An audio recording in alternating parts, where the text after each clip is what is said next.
अस्सलाम वालेकुम व्यूअर्स, मैं हूं आकिब और आप देख रहे हैं आकिब वासी ऑफिशियल यूट्यूब चैनल। आज की इस वीडियो में हम देखने वाले हैं कि जावा के अंदर हमारे पास स्विच केस किस तरह काम करता है और हम उसका यूज़ कैसे करते हैं और वो हम यूज़ क्यों करते हैं। ठीक है। स्विच स्टेटमेंट जैसे हमने पढ़ा था इफ़ एल्स तकरीबन उसी की तरह होती है, लेकिन इसमें थोड़ा सा डिफरेंस होता है। वो क्या होता है हम देख लेते हैं। सबसे पहले तो मैं यहाँ पे अपना एक वेरिएबल ले लेता हूँ। ठीक है, इंट ए, और इसको एक वैल्यू असाइन कर देता हूँ। ठीक है, ए इक्वल टू, जैसा कि मैं इसको कह देता हूँ 3। ठीक है, ए इक्वल टू 3, ये एक वैल्यू असाइन कर दी। अब मैंने क्या करना है, मैंने स्विच स्टेटमेंट लेनी है।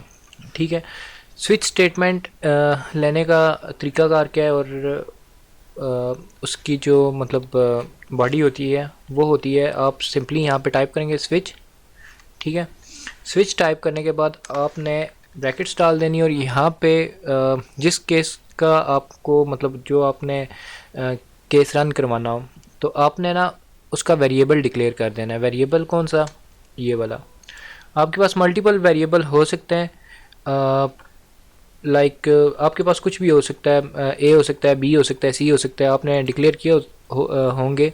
आप जिस भी केस को रन करवाना चाहें, ये डिफरेंट सिचुएशन में यूज़ होता है। तो आप यहाँ पे सिंपली उस वेरिएबल का नाम दे देंगे। ठीक है, वैल्यू नहीं देनी। ठीक है, वैल्यू ये खुद ही डिटेक्ट करेगा। और उसके बाद आपने इसको लगा देनी है ब्रैकेट्स। ठीक है, स्टार्ट और एंडिंग। अब मैं क्या करता हूँ कि मैं ये चाहता हूँ कि पहले हम इसको एक केस में बना देते हैं, केस वन। ठीक है, और केस वन यहाँ पे लिखने के बाद ना आपने सेमी कॉलन नहीं डालना, आपने डालना है सिर्फ कॉलन।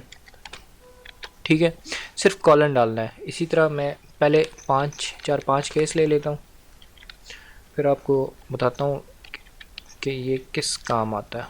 ठीक है, यहाँ पे केस वन, केस टू, ये आ गया 3, ये आ गया 4, और ये आ गया 5। ठीक हो गया। अब अब मैं ये चाहता हूँ कि अगर तो मेरी ए की जो भी वैल्यू है, ठीक है, वो हमें ये खुद ही डिटेक्ट करके बताएगा। अगर तो ए की वैल्यू 3 है तो हमारे पास जो केस 3 है ना, इसके अंदर जो कुछ भी लिखा है वो प्रिंट हो जाए, या कोई भी अगर कोई छोटा मोटा प्रोग्राम बना हुआ है तो वो एग्जीक्यूट हो जाए। तो ये इसके लिए हम यूज़ करते हैं। और लेट्स सपोज मैं चाहता हूँ कि यहाँ पे मैं सी आउट की ही स्टेटमेंट, सॉरी प्रिंट आउट की ही स्टेटमेंट यहाँ पे लिख देता हूँ कि मैं कोई मैसेज डिस्प्ले देखना चाहता हूँ। जो भी केस हमारे सामने होगा ना, तो उसका ये मैसेज डिस्प्ले करवा देगा, जो भी ए की वैल्यू होगी। ठीक है, वो केस चल पड़ेगा। तो यहाँ पे मैं इसको कर देता हूँ C5। ठीक है, ताकि हमें पता चले कि हमारा केस कौन सा एग्जीक्यूट हुआ है। इसको मैं कर देता हूँ C4, इसको मैं कर देता हूँ C3,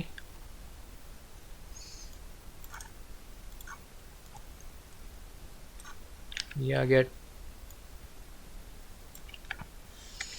1 और 2। ठीक है, अब एक चीज़ और के इफ़ एल्स में हम क्या करते थे, अगर तो इनमें इफ़ में कोई भी कंडीशन ट्रू ना हो तो एल्स वाला पार्ट एग्जीक्यूट हो जाता था।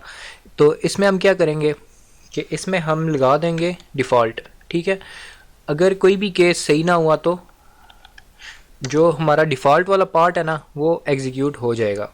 ठीक है, डिफ़ॉल्ट के आगे भी हम कॉलन ही लगाते हैं। ठीक है, सेमी कॉलन सिर्फ हम अपनी स्टेटमेंट के आगे लगाएंगे। और यहाँ से लेके यहाँ तक ना ये स्विच की बॉडी है। पहले हम क्या करते थे, ब्रैकेट्स के बाहर जाके ना इफ़ वाले पार्ट के साथ ही एल्स वाला पार्ट लगा देते थे। लेकिन यहीं पे जहाँ पे डिफ़ॉल्ट होगा, इसका मतलब है इन केस के अलावा कुछ भी हो वो प्रिंट करवा दो। कहने का मकसद ये है कि अगर जैसे इफ़ वाला पार्ट एग्जीक्यूट नहीं होता था ना, तो इफ़ वाले पार्ट के अंदर कोई जो हमारी कंडीशन लगी होती थी वो ट्रू नहीं होती थी, तो एल्स वाला पार्ट एग्जीक्यूट हो जाता था। वैसे ही हमने डिफ़ॉल्ट के अंदर कोई मैसेज शो करवा देना है। ठीक है, जैसे कि मैं इसको यहाँ से कॉपी करता हूँ, यहाँ पेस्ट कर देता हूँ। ठीक है, इससे क्या होगा कि अगर तो ऊपर कुछ भी सही नहीं है। अगर तो ए की वैल्यू लाइक 3 में 3 नहीं है या कुछ और है ए की वैल्यू, ठीक है, डिफ़ॉल्ट वाला पार्ट एग्जीक्यूट हो जाएगा।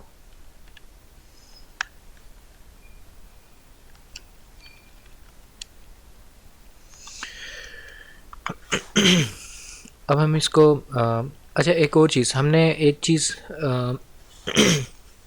केस के बाद ना, हर केस के बाद आप एक स्टेटमेंट लाजमी दें, वो है ब्रेक की स्टेटमेंट, और ब्रेक की स्टेटमेंट के बाद लगेगा सेमी कॉलन, ठीक है। अच्छा इससे क्या होगा, अगर आप ब्रेक की स्टेटमेंट नहीं देंगे, ठीक है, तो लेट्स सपोज आपका जो पार्ट एग्जीक्यूट हो रहा है वो हो रहा है 3 से, ठीक है। इस 3 के बाद जितने भी केसेस हैं ना, ये सारे प्रिंट आउट हो जाएंगे। मतलब इनके अंदर कुछ भी है वो सारा कुछ कंपाइलर रीड करना शुरू कर देगा। तो इसका हमें यही फ़ायदा होता है कि जब तक हम ब्रेक नहीं लगाते तब तक ये एग्जीक्यूट होता रहता है। ठीक है, मैं इसी को कॉपी कर लेता हूँ और पेस्ट करता जाता हूँ।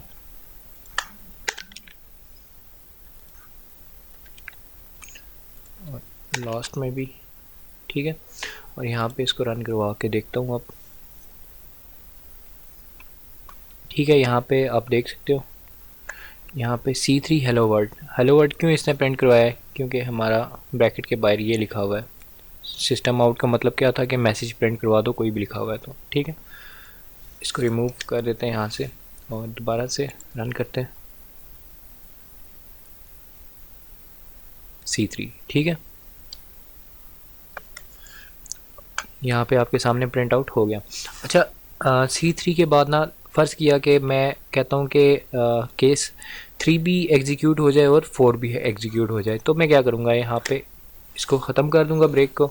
और अब देखते हैं, यहाँ पे आप देख सकते हैं C3 भी एग्जीक्यूट हो गया और C4 भी।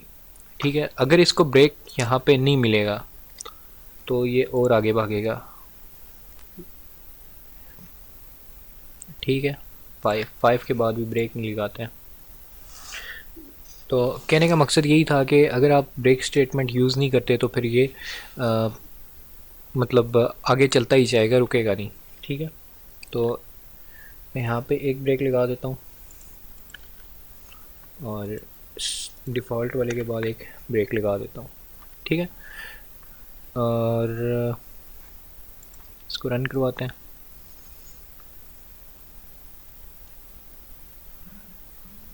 थ्री फोर फाइव, ठीक है, ये देख सकते हैं 3 4 5 इसने रन करवा दिया। अब यहाँ पे ए की वैल्यू को मैं चेंज कर देता हूँ, मैं ए की वैल्यू कर देता हूँ 7। अब देखते हैं, ठीक है, यहाँ पे आपके सामने ये मैसेज शो हो गया डिफ़ॉल्ट पार्ट, यानी कि इनमें से हमारा कोई भी केस सही नहीं है।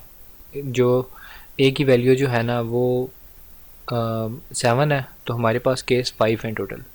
ठीक है, तो ये डिफरेंट सिचुएशन में हम यूज़ करते हैं, इसका बहुत बहुत ज़्यादा यूज़ नहीं होता जैसे इफ़ एल्स का होता है या लूप्स वगैरह का होता है, तो इसको हम बहुत कम यूज़ करते हैं। अगर आपको ये वीडियो पसंद आई तो इस वीडियो को लाइक और शेयर ज़रूर करें। नेक्स्ट वीडियो तक मुझे इजाज़त दीजिए। अल्लाह हाफिज़।